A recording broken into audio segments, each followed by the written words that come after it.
क्योंकि उसमें रस नहीं आ रहा है। उसको रस लेना चाहे तो उसमें आता है। आचार्य महाराज ने कहा कोई मिठाई है उसमें रस नहीं, रस यहां से आता है। उसमें जो है सो है। वह स्पर्श रस गंध वर्ण मंत्र पुद्गला ये कह दिया, किंतु उसमें उसको कोई रस नहीं आ रहा है क्योंकि वह जड़ वस्तु है। तो चेतन जो आत्म तत्व है उसमें रस आता है बाहरी वस्तुओं के आलंबन से। तो रस यहां से उपयोग से रस आता है।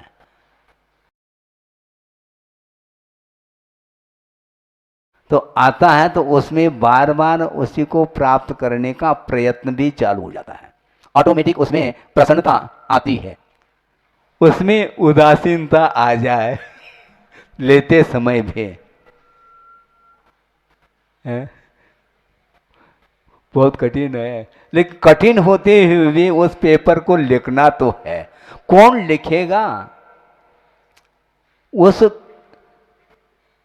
जिस कक्षा में पहुंचा है उसके लिए ये सिलेबस है, बाकी सबके अलग अलग है। ये मुनियों के लिए ही है। जो अनुवृत्ति है, अनुवृत्ति के लिए बिल्कुल नहीं है क्या? उसके लिए भी है। क्या कहा उन्होंने? संसार शरीर भोग निर्विन्न, वहीं पर निर्विन्न कहा है और हम खेद खिन्न हो रहे हैं श्रमण हो करके। भी गलत बात है। श्रमण हो करके खेद खिन्न क्यों हो? जब उसके लिए पहली प्रतिमा के लिए उन्होंने कहा संसार शरीर भोगों से वह विरक्त हो जाता है, उसमें उदासीनता आ जाती है, तब जाकर के वह प्रतिमा को अंगीकार करता है। तो पंचम गुणस्थानवर्ती चारित्र जो है संयमा संयम की यह परिणति है। तो इसके उपरांत जो आगे महाव्रत की ओर बढ़ा है और महाव्रत का पालन करना चाहता है, तो उस समय उसको भिन्न भिन्न समय में भिन्न भिन्न इंद्रिय संबंधी विषय उपलब्ध होंगे। उसके साथ उसका जब संबंध होगा उस समय गुरुदेव का कहना है ज्ञान को दर्शनवत बनाओ। नहीं, हर्ष और विषाद, राग द्वेष, इष्टानिष्ट की परिकल्पना से तुम यदि ऊपर उठना चाहते हो तब की बात है, कोई जबरदस्ती नहीं। तुम ऊपर उठना चाहो तो आपको ज्ञान को दर्शनवत बनाना है। अब देखो, दर्शनवत बनाएंगे तो प्रतिविज्ञान समाप्त होगा, पक्की बात है। क्योंकि प्रतिविज्ञान का अर्थ स्मृति का विषय आ गया, तो स्मृति आ गया तो धारणा पक्की है, क्योंकि धारणा का कार्य स्मृति है। इसका अर्थ आपका अवग्रह से बहुत आगे बढ़ चुका है कि वह मति ज्ञान, मति ज्ञान की यात्रा जो हुई है वो पूरी रूप से हो चुकी है। और धारणा के पश्चात जो स्मृति है वह उसका कार्य माना गया है। स्मृति का कारण धारणा है और धारणा का कार्य स्मृति है। और स्मृति और प्रत्यक्ष जो रूप हो जाएगा, हाँ कल जो लिया था उसमें और इसमें तुलना करने लगा तो मज़ा नहीं आ रहा। कल की स्मृति है और वर्तमान के साथ वो जोड़ रहा है, किंतु वह सादृश्य प्रतिविज्ञान जैसा लग रहा। थोड़े बहुत आया है लेकिन पूर्णतः नहीं है। वही एकत्व प्रतिविज्ञान का अनुभव करना चाहता है। ये सब जैन सिद्धांत प्रवेशिका में विषय आया है। और उसका प्रयोग कब करो? मतलब अवग्रह को आगे बढ़ने नहीं देना अपने को। बहुत सॉलिड चारित्र माना जाता है उसका। अब फिर वो अवग्रह के आगे नहीं बढ़ाने का अर्थ क्या? अवग्रह हुआ क्या? नहीं, अवग्रह तो हुआ है।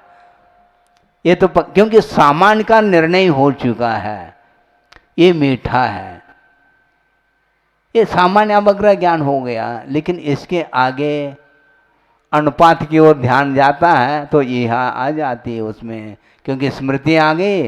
हाँ, कल जो अनुपात से जो नमक और जो मीठा जो डाला गया था उसके अनुपात से आज कुछ समझ में बात नहीं आ रही है। ये किसकी परिणति है? ये दर्शन की नहीं, ये ज्ञान की परिणति, बल्कि वह अवग्रह के आगे बढ़ चुका है वो ज्ञान। बढ़ चुका है, इसलिए इसको प्रयोग में लाने के लिए गुरुदेव का बार बार कहना, क्योंकि हर्ष और विषाद से बचना है। ये मात्र इस रसनेन्द्रिय को लेकर के नहीं, ये उपलक्षण है, सभी इंद्रियों के साथ इसका संबंध जुड़ा हुआ है।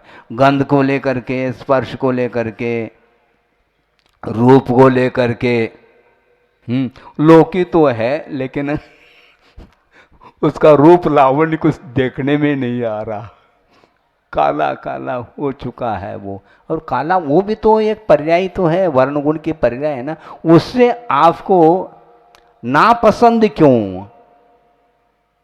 हाँ ये ठीक है, यदि मान लो उसमें कड़वाहट है, कड़वी तुम भी है तो नहीं लेना, इतना तो अपने को अवग्रह से आगे बढ़ना ही है। और इसको बहाना बना करके सबके साथ वो शुरुआत कर लेता है, ऐसा नहीं। किंतु आरोप के लिए कोई हानिकारक नहीं है, किंतु वह इंद्रियों के लिए वह अभिष्ट नहीं है, इसलिए उसके प्रति ग्रहण करने का भाव नहीं आ रहा है, बल्कि उसका प्रतिकार का भाव आ जाता है। उठाओ उठाओ अर्थात उसके प्रति राग होते हुए उठा रहा है, ऐसा नहीं, उसके प्रति राग नहीं इसलिए उठा रहा है वो, हाँ दूसरे को नहीं उठाता है। ये सब परिणाम ही है, किसी को ज्ञात नहीं है वो किसी को परोसने वाले को ज्ञात नहीं, दाता को कोई ज्ञात है ही नहीं। वह पात्र का ही विषय है कि उसके भीतर कौन कौन से परिणाम उत्पन्न हो रहे हैं, किस वजह से उसको उठा रहा है और किस वजह से नहीं उठा रहा है। किसी ने कहा कि महाराज थाली लगाने की बात है, और उन्होंने थाली लगा करके दिखा रहे थे। हमने सोचा कि अपने को उठाना नहीं, क्योंकि उठाने से कभी कभी दाताओं को थोड़ा सा एक असंतोष जैसा लगता है, उनको विकल्प होते, महाराज सभी उठा रहे हैं तो उनको विकल्प ना हो, इसलिए हमने कुछ कहा नहीं। फिर बाद में देने लगे, उस समय हमने मना कर दिया। उन्होंने कहा कि महाराज आपने उठाया तो था नहीं, हमने रखा कहाँ था? आपने तो रखा था थाली में, हमने थोड़ी रखा था, हमने रखा नहीं था, उठाया भी नहीं हमने, क्या बात हो गई? जब हमें लेना है तो ले लेंगे, नहीं लेना तो नहीं लेंगे। हाँ, तो ये सारे सारे भीतर के जो परिणाम हैं वो किसी को ज्ञात नहीं होते। मानो कोई इष्ट वस्तु भी है जो श्रवण ले रहा है, किंतु किस उद्देश्य से ले रहा है किसी को ज्ञात नहीं, स्वयं के अलावा। वो की दृष्टि से ले रहा है, फिर भी दाता को कुछ अलग आभास हो सकता है, महाराज को ये रुच रहा है, और दूसरे दिन वो शुरू हो जाते हैं वो, हाँ दूसरे दिन जो ना वही प्लेट आएगा फिर, है क्या? हाँ अच्छे तरह से लेते हैं, देने के बाद लेते हैं कि बिना दिए? उनको पूछ लेना, अच्छे तरह से लेते नहीं, अच्छे तरह से आप दोगे तब भी नहीं लेंगे, हमें जो लेना वो ही लेंगे, ये पक्की बात है, क्योंकि हमें आगम के अनुरूप लेना है। बल्कि गुरुदेव ने ये कहा था कि वस्तुतः आप जो दाता हैं ये औपचारिक हैं, वस्तुतः दाता तो श्रमण है, क्योंकि इस शरीर के लिए दे रहा है वो। हाँ, ले तप बढ़ावन, क्योंकि आगम की आज्ञा है जिसके माध्यम से तप में वृद्धि हो उसको लेना, तो इसके लिए दे रहा है, शरीर के लिए, क्योंकि इसे शरीर रत्नत्रय की आराधना के लिए सहयोग प्रदान करता है, इसलिए वस्तुतः श्रवण ही दाता है। आप देते हैं तो अच्छे ढंग से शोधन करके इसके लिए देते हम, इस अपेक्षा से हम दाता हैं। परंपरा से हम साक्षात, बिल्कुल ग्रास तो वहां से आया है, लेकिन संशोधन करके मैं दे रहा हूं ना। मुख में जो कर पात्र का जो ग्रास है, मुख में जो गया है वो मेरे द्वारा गया कि आपके द्वारा? आपके द्वारा तो परंपरा से गया है, हम ही ले रहे हैं, उसको हम दे रहे हैं। तो इसलिए उस समय जो है ना, मैं किसके लिए ले रहा हूँ, लेते समय जो प्रवृत्ति हो रही उसके पीछे क्या प्रयोजन है, ये किसी को भी ज्ञात नहीं हो सकता। वह इष्ट पदार्थ को ले रहे हैं, किंतु आरोग्य अपेक्षा से इष्ट है क्या इंद्रिय के लिए इष्ट है, इसका ज्ञान दाता को नहीं होगा। किंतु पात्र को जरूर होगा, मैं इसके लिए ले रहा हूँ। महाराज आपने तो कल लिया था ना, आज क्यों ले रहे हैं, आज क्यों नहीं ले रहे हैं? हमसे कोई गलती हो गई? हाँ, ये ऐसे भी, ये इस प्रकार भी शुरुआत हो जाती है। महाराज कल तो हमने देखा था आपको लेते हुए, और ठीक है लेते हुए देखा होगा, लेकिन मैं परतंत्र हूँ क्या? आज त्याग कर लिया तो एक दिन के लिए क्या दिक्कत है? ये भी हो सकता है ना कि नहीं हो सकता? वह 4 दिन के लिए त्याग कर सकता है ना क्या? हमेशा के लिए यम के रूप में त्याग करें ऐसा कुछ अनिवार्य नहीं है।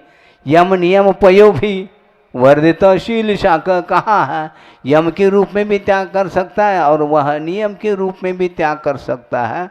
2-3 दिन के लिए मान लो उसने संकल्प ले लिया। हाँ, कोई करते कि नहीं रस्सी वगैरह, आप लोग करते कि नहीं? रस्सी नहीं, रस्सी है वो। हाँ।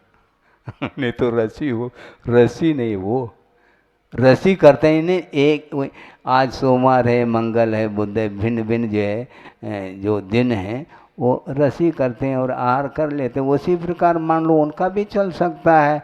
2-3 दिन के लिए ले लिया, फिर 2-3 दिन के लिए गैप रखा। हाँ, अंतरकाल, जगन्य अंतरकाल आ रहा है, विरह काल, फिर बाद में फिर ले सकता है। तो ये पात्र के भीतर कौन कौन से परिणाम है, क्या किस उद्देश्य से वह प्रवृत्ति कर रहा है, ये दूसरे के लिए वह ज्ञान का विषय नहीं बन सकता, किंतु स्वयं का ही वह विषय है। तो स्वयं जो ले रहा है किस उद्देश्य से ले रहा है।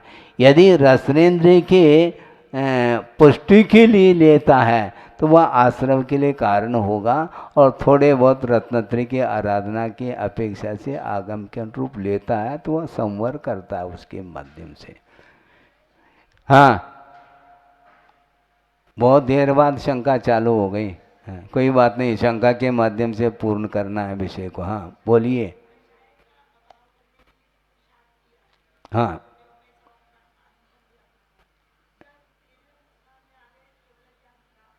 हाँ हाँ हाँ ठीक है।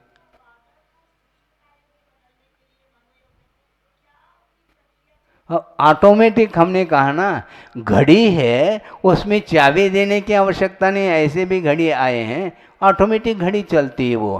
हाँ, ऑटोमेटिक प्लांट ऐसे भी बोलते हैं, वहाँ पर कोई भी आवश्यकता नहीं पड़ती। नहीं, क्योंकि वहाँ पर प्रायोगिक नहीं है, ये क्लियर है। क्योंकि प्रयोग संबंधी प्रायोगिक कहा है, जबकि श्रेणी में ही जब निर्विकल्पता आ गई छद्मस्त अवस्था में ही, फिर केवली भगवान को कौन सा विकल्प आ गया? हाँ, योग निरोध करने का समय आ गया, चलो। हाँ चलो, तो आपको बता करके चले जा सकते हैं। फिर जब बोलना ही तो जब प्रवृत्ति करना है बुद्धिपूर्वक, हाँ तो आपसे भी विदाई वो ले रहे हैं। हाँ। हैं?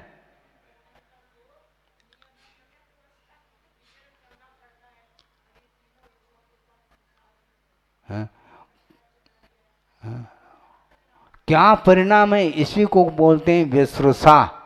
एक कुछ कार्य ऐसे होते हैं जो प्रयोग के माध्यम से किए जाते हैं, और कुछ कार्य ऑटोमेटिक हो जाते हैं। जैसे बादल पूरब से पश्चिम की ओर जा रहे हैं, तो उसमें किसी न किसी के पुरुष विशेष के द्वारा उस पर उधर ले जाया गया है क्या बादलों के लिए? नहीं।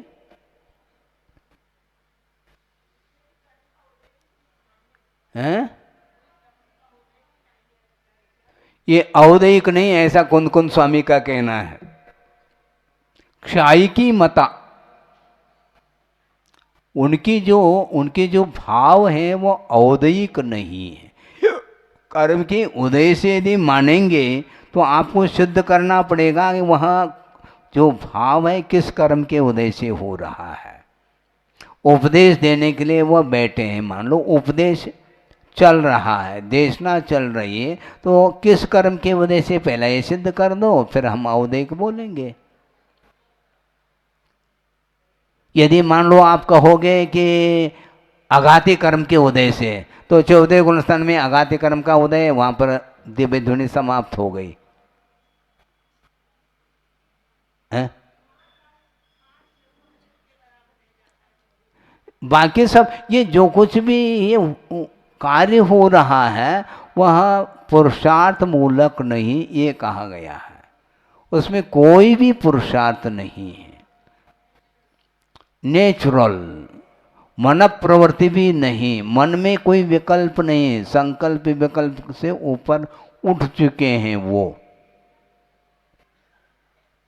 ये स्थिति महाराज ये कैसा होता होगा, प्राप्त कर लो फिर बाद में संवेदन कर लो कि कैसा होता है। कैसा होता है वही देखना पड़ेगा अपन को, क्योंकि ये कथन का विषय नहीं, ये अखत्य माना जाता, कथन हम नहीं कर सकते क्योंकि ये संवेदन के योग्य विषय है। हाँ, संवेदन के योग्य विषय है, आप कथन कर ही नहीं सकते उसका। हाँ। कथन कर ही नहीं सको, वह कथ ही नहीं है। वो आगम के माध्यम से जो जानने में आ रहा वह भी उतना ही है ऐसा नहीं, वह परोक्ष है हम लोगों के लिए, उससे भी वह अनंत गुना सूक्ष्म विषय है। वो उसको हम शब्दों के माध्यम से कैसे कह पाएंगे? हैं? शब्दों के द्वारा कहा जा सकता है क्या? हैं? जो आप स्वाध्याय कर रहे हैं, जो पढ़ रहे हैं, वो क्या है हमें बता दो थोड़ा। प्रति प्रश्न कर रहे हैं हम आपके लिए, क्योंकि आपने प्रश्न रखा। आपने शास्त्र में पढ़ा, क्या पढ़ा, क्या पढ़ने में आया, क्या पढ़ने में आया ये बताओ। अर्थ नहीं पूछ रहे हैं, आप पढ़ क्या रहे हैं, ये शब्द है क्या नहीं, यही तो पूछना चाह रहे हैं। वो शब्द नहीं है, ध्यान रखो, क्योंकि चक्षुन्द्र का विषय नहीं बनता, शब्द कर्णेन्द्र का विषय बनता है, और ये शब्द नहीं है वस्तुतः, शब्द के संकेत है, इसलिए तो मैं पूछ रहा हूं। ये शब्द के संकेत हैं, ये शब्द नहीं, स्वर और व्यंजन इसके ये संकेत हैं, और जो बोला जा रहा है वह कर्णेन्द्र का विषय बनता है, चक्षुन्द्र का विषय शब्द नहीं बन सकता। स्पर्श रस गंध वर्ण शब्दाः तदर्थाः, यानी तेषाम इंद्रियाणाम अर्था, उन इंद्रियों की ये विषय हैं, तो शब्द कर्णेन्द्र का विषय बनता है, न कि चक्षु इंद्र का विषय बनता है। इसलिए वस्तुतः अबुद्धिपूर्वक जो भी चेष्टाएं होती हैं वो निर्विकल्प अवस्था में होती हैं, इसलिए श्रेणी में भी जब निर्विकल्प अवस्था है तो उसके आगे तो है ही। इस प्रकार यह 7वां अधिकार समाप्त हो जाता है। हो गया क्या नहीं? अभी थोड़ा सा है समय। अब निर्जरा तत्व का या पदार्थ का व्याख्यान कर रहे हैं। अथ निर्जरा स्वरूपम कथयति, संवर का कथन हो गया। कथन की अपेक्षा से अभी संवर हुआ ही नहीं पूरा, बाद में होगा वो। हाँ, अभी तो कथन हुआ है। संवर जोगे ही जो दो, तवे ही जो चिट्ट दे बहुवे ही, कम्माणम निजरणम बहुगानम कुणदिशो नियदम। संवर और योग, योग का अर्थ शुद्धोपयोग लिया है टीकाकार ने। संवर और योग अर्थात शुद्धोपयोग से जो युक्त होता है वह अनेक प्रकार के तप के माध्यम से वह पुरुषार्थ करता है, तो वह कर्मों की अनेक कर्मों की निर्जरा करता है, निश्चित रूप से ऐसा कहा है। संवर योगाभ्याम युक्त, संवर और योग से युक्त है। खोल रहे हैं टीकाकार। निर्मल आत्मानुभूति बलेन शुभाशुभ परिणाम निरोधः संवरः।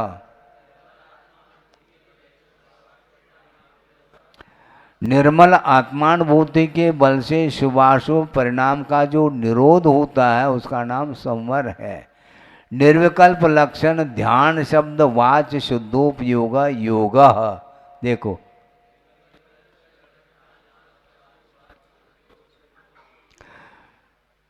विकल्प रहित होने रूप लक्षण है जिसका, ऐसा जो ध्यान है उस ध्यान शब्द के माध्यम से कथन करने योग्य जो शुद्धोपयोग है उसका नाम योग ऐसा कहा। यहाँ पर योग का अर्थ शुद्धोपयोग लिया महाराज। हाँ, लिया है। ये क्यों ऐसा लेते हैं? ये तो शब्दों के अनेक अर्थ हैं। आपको क्या कहते हैं? आप साधु, आपको साधु भी बोलते हैं, मुनि भी बोलते हैं और योगी भी बोलते हैं। योगी का अर्थ क्या? जो योग साधना करता है, यानी शुद्धोपयोग की साधना करने वाला योगी माना जाता है। इसलिए यहाँ पर योग का अर्थ शुद्धोपयोग लिया, ऐसा इसका अर्थ है। चलिए यही तो योगम धारयति इति योगी, जो योग को धारण करता है उसका नाम योगी है। और एक योग का अर्थ प्रवृत्ति है, चेष्टा है, उसको यहाँ पर नहीं लिया प्रसंग में। तो ये योग शुद्धोपयोग ही योग है। ताभ्याम युक्त, यानी संवर और शुद्धोपयोग इन दोनों से जो युक्त हैं। और तपो भी यह चेष्टते, जो तप की 7 प्रवर्तमान हैं, बहुविधई ही अनेक प्रकार के तप हैं। कौन कौन से? अनशन, अवमोदर्य, वृत्ति पर संज्ञान, रस पर त्याग, विविक्त शय्यासन, काय क्लेश भेदे न।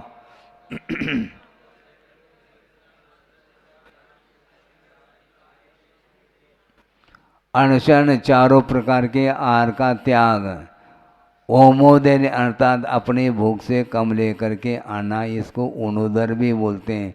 वृत्ति पर संज्ञान, प्रतिदिन बिना वृत्ति पर संज्ञान के भी सामान्य रूप से साधु के श्रवण की चर्या होती है और वह आहार को लेकर के आता है, किंतु एक विशेष और विधि लेकर के चला जाता है। अमुक वस्तु हो, अमुक दाता हो तो हम वहाँ पर खड़े होंगे, नहीं तो नहीं। क्योंकि ये दाता की अपेक्षा से भी ये विधि ली जा सकती है और किसी वस्तु विशेष को लेकर के भी विधि ली जा सकती है। यहाँ तक गुरुदेव ने ये भी कहा था कि अमुक वस्तु बनी हो, भले ही लेना नहीं हमें, अमुक वस्तु बनी हुई हो तो उस चौके में हम आर लेकर के आएंगे। तो अमुक वस्तु बनी है क्या नहीं बनी, इसका दर्शन वहीं जाने के बाद ही तो होगा। तो उस समय वह थाली आदि लगा लेता है मान लो, तो उस समय अमुक वस्तु बनी है, उसको लेना नहीं मुझे, मेरा त्याग है, किंतु बनी हुई होनी चाहिए। और नहीं है मान लो तो लौट आएगा वो। बनाने के लिए संकेत नहीं करेगा। क्या है? क्योंकि विधि नहीं मिली है ना, और विधि मिलाने की बात है ही नहीं। विधि को मिलाया नहीं जाता, भाग्य से वह विधि मिल जाए तो ग्रहण करके आ जाएगा, आहार करके आ जाएगा। क्योंकि आशा निवृत्त्यर्थम ऐसा कहा, आशा की निवृत्ति के लिए विशेष रूप से विधि लेकर के वह आहार चर्या के लिए उठता है। वह फिर भी यदि मान लो संयोग से वह वस्तु मिल जाती है तो आहार करके आ जाएगा, नहीं है तो मिलाने का पुरुषार्थ नहीं करता वहाँ पर है। वहाँ जा कर के खड़े हो जाए, ये कितने बादाम है कि सुपारी है कि क्या है, ये खड़े होकर के देखना नहीं। वह विद्युतवत कहा है, बिल्कुल बिजली चमक गई, बहुत कुशलता से उसका निरीक्षण हो जाता है और आगे बढ़ जाते हैं, रुकते नहीं वो। और मान लो गए हैं जिस लाइन से, जिस दिशा से गए हैं और उसी दिशा से आ भी रहे हैं, हो सकता है बीच में मिल जाए, हो सकता है मिलाने का भाव नहीं, किंतु फिर भी यदि मिल जाता है तो वो नहीं है तो सीधा कहाँ जाएंगे? अपने चौके में आएंगे। मतलब अपना जहाँ पर स्थान है बैठने का वही उनका चौका है, वहीं आकर के बैठ जाए। किसी भी प्रकार से कोई संकेत नहीं करते हैं। कहाँ लिखा? कहते हैं तो आपने तो कह दिया, कहीं देखा है क्या नहीं आपने? क्या किसी से सुना है? किसी से सुना है उनको पूछ लो कहाँ पर आया है भाई साहब अथवा बहन जी।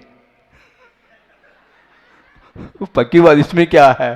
पूछना तो पड़ेगा ना, कहाँ पर ये विषय आया है पूछना तो पड़ेगा। कि केवल उनके कहने से हम स्वीकार कर लेंगे?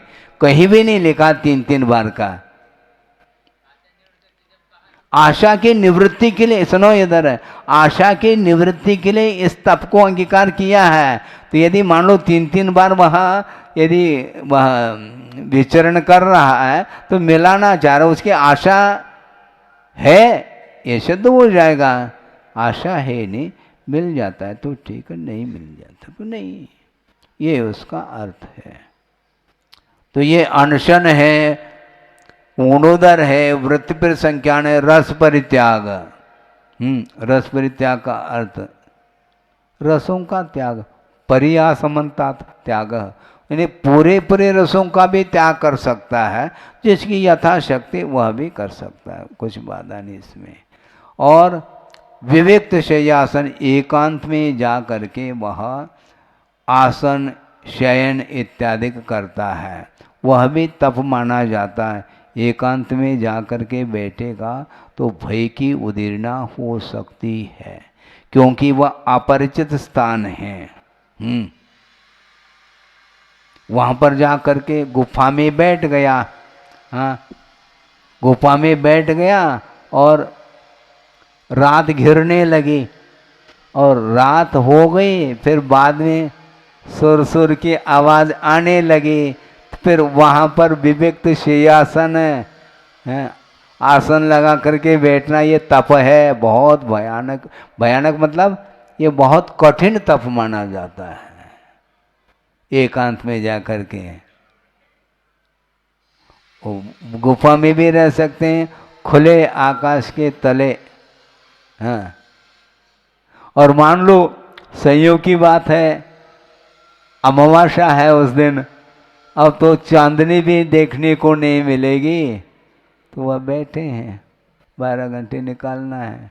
विवेक शय्यासन और काय क्लेश विशेष रूप से तप आदि करता है। अब भ्रावकासन है, वर्षा योग है, वृक्ष मूल आदि आदि की अपेक्षा से, इस प्रकार भेद के अपेक्षा से वह 6 प्रकार का बाह्य तप है। और शुद्धात्मानुभूति सहकारी कारणे बहिरंग षड्विधि, ये शुद्धात्मानुभूति के लिए सहकारी कारण है, 6 प्रकार के बहिरंग तप हैं। और इसी प्रकार प्रायश्चित विनय वैयावृत्य स्वाध्याय व्युत्सर्ग ध्यान भेदेन सहज शुद्ध स्वरूप प्रतपन लक्षण अभ्यंतर षड्विधैश्च तपो भी वर्तते। यह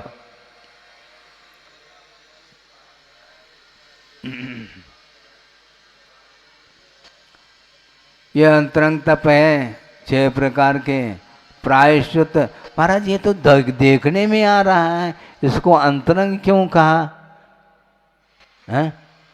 ऊणोदर कर रहा है वो तो देखने में आ रहा, आहार की क्रिया चल रही है, और यहाँ पर प्रायश्चित भी अपने आप में प्रायश्चित लेने रूप प्रवृत्ति है, इसको अंतरंग तप के कोटि में क्यों लिया? क्योंकि इसके माध्यम से भीतर तक वह पहुँच जाता है, हैं? क्योंकि प्रायश्चित लेते समय गुरु दे रहे हैं, आगे ध्यान रखो ये ठीक नहीं किया तुमने, अब इसके माध्यम से तनाव बढ़ेगा, इसलिए वह अंतरंग प्रायश्चित है। वहाँ पर ऊणोदर कर रहा, स्वयं ही ले लिया उन्होंने, महाराज मैं कल ऊणोदर करना चाहता हूँ, हाँ ठीक है आशीर्वाद ले करके आ रहा, उसमें कोई तनाव वनाव कुछ भी नहीं। यहाँ पर जो है ना डांट पड़ रही है, तो उस समय वह भीतर तक वह पहुँच जाती है, वह इंटरनल मेडिसिन है वो, हाँ, वो एक्सटर्नल नहीं है, वो शारीरिक नहीं है, वो मानसिक पीड़ा उसमें होती है। इसलिए उसके माध्यम से भी कर्मों की निर्जरा होती। निर्जरा करना चाहता है तो गुरु के चरणों में वह समर्पित है, वो समर्पित हो गया, आपको करना है बस। हम तो पेशेंट ठहरे, अब आप डॉक्टर हैं, आपको जो करना है वो आपको करना है। विनय, विनय करना भी अंतरंग तप के कोटि में, क्योंकि इसमें हाँ मैं विनय करूँगा तो छोटे का तो करूँगा नहीं विनय, बड़ों का विनय करना है, बड़ों का विनय करना है तो मैं अपने आप में छोटा हो गया। हाँ, और छोटे बड़े का जो विकल्प यदि आता है तो वह अंतरंग तप कर ही नहीं सकता। हाँ, ज्ञान दर्शन चारित्रोपचारा, ये विनय के 4 भेद किए गए हैं। तो विनय करो, क्योंकि विनय मोक्ष का द्वार कहा हुआ है। विनय जो नहीं करता उसको मोक्ष का द्वार खुलने वाला नहीं। हाँ, पक्की बात, क्योंकि उसके अंदर मान बैठा हुआ है और मान गलेगा नहीं, और ये मान अंतरंग परिग्रह के रूप में स्वीकार किया है। तो बहिरंग परिग्रह तो उसने छोड़ दिया आसानी के साथ, और दिगंबरत्व को अंगीकार कर लिया, फिर भी भीतर गांठ बना हुआ है, मान बैठा हुआ है, माया बैठी है कुशलता के साथ। बिल्कुल, किसी ने इंसल्ट कर दिया, अवज्ञा कर ली, अब हम तुम्हें छोड़ेंगे नहीं, वो गांठ बांध करके वह षड्यंत्र कर रहा है।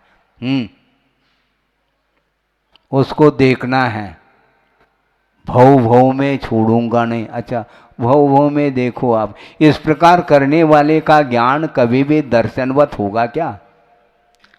सोचो, इस प्रकार के जिसके अंदर ज्ञान की परिणति है, उसका ज्ञान कभी भी दर्शन के समान निर्विकल्प हो सकता है क्या?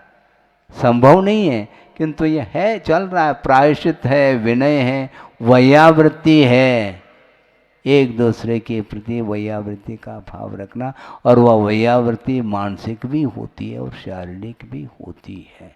तेल आदि के माध्यम से वैयावृत्ति करना ये अलग वस्तु, किंतु उसके परिणाम जो है ना विचलित हो रहे हैं, तो उस समय इसको अभयदान आदि दे करके उसका स्थितिकरण आदि करना, यह वैयावृत्ति के कोटि में आता है।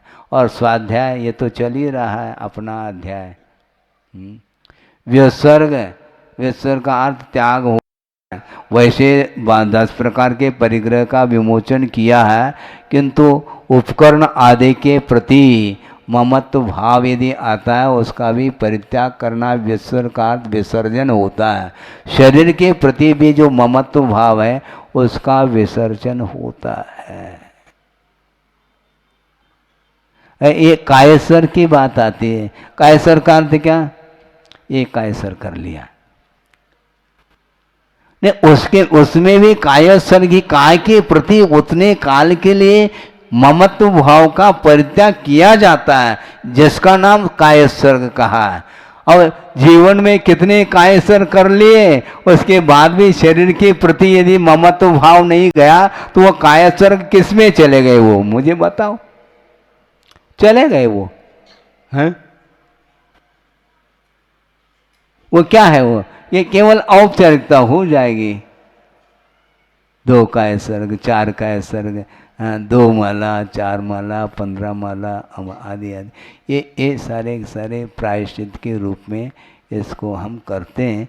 इसके उपरांत भी उतने काल के लिए शरीर के प्रति ममत्व भाव का अभाव होना चाहिए। इसका अर्थ ये नहीं कि अन्य समय में हम ममत्व भाव करने लग जाए, किंतु जो दोष लगे हैं उन दोषों के परिमार्जन करने के लिए उतने काल के लिए शरीर के प्रति ममत्व भाव छोड़ो, क्योंकि शरीर के प्रति ममत्व भाव होने के कारण ही इस प्रकार के दोष लगे हैं।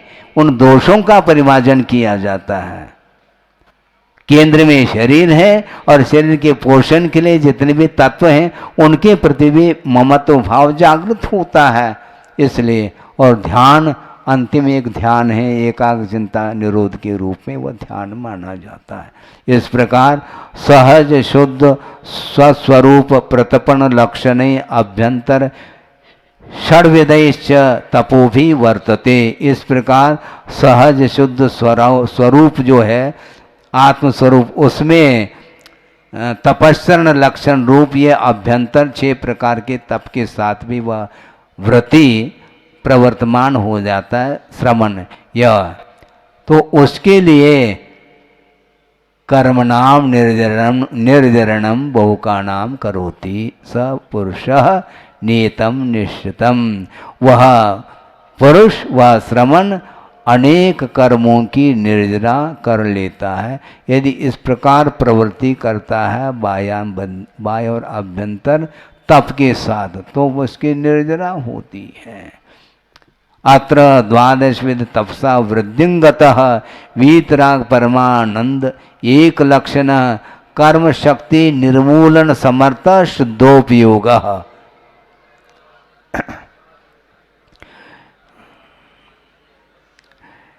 हाँ, यहाँ पर 12 प्रकार के तप से वृद्धि को प्राप्त हुआ है और वीतराग परमानंद एक लक्षण रूप जो कि कर्मों की शक्ति को निर्मूलन करने में समर्थभूत व शुद्धोपयोग है, वही भाव निर्जरा है। शुद्धोपयोग को भाव निर्जरा कहा जा रहा है। तस्य शुद्धोपयोगस्य सामर्थ्येन निरसीभूतानां पूर्वोपार्जित कर्म पुद्गलानां संवर पूर्वक भावेन एक देश संक्षय द्रव्य निर्जरा इति सूत्रार्थ।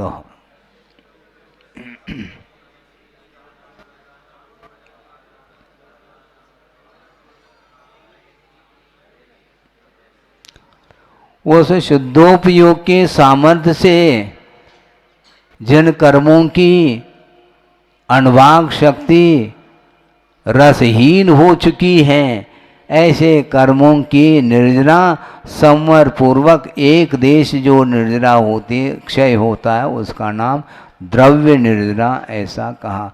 भाव निर्जरा पूर्वक द्रव्य निर्जरा, भाव संवर पूर्वक द्रव्य संवर, भाव आश्रव पूर्वक द्रव्य आश्रव। इसलिए इन सब में भाव पूर्वक ही आगे का कार्य होता है। बोधि समाधि परिणाम शुद्धि स्वात्मोपलब्धि शिव शोक सिद्धि चिंतामणिम चिंतित वस्तुदाने पावंद मानस्य ममास्तु देवी। परम पूज्य आचार्य गुरुवर श्री विद्यासागर जी मुनि महाराज।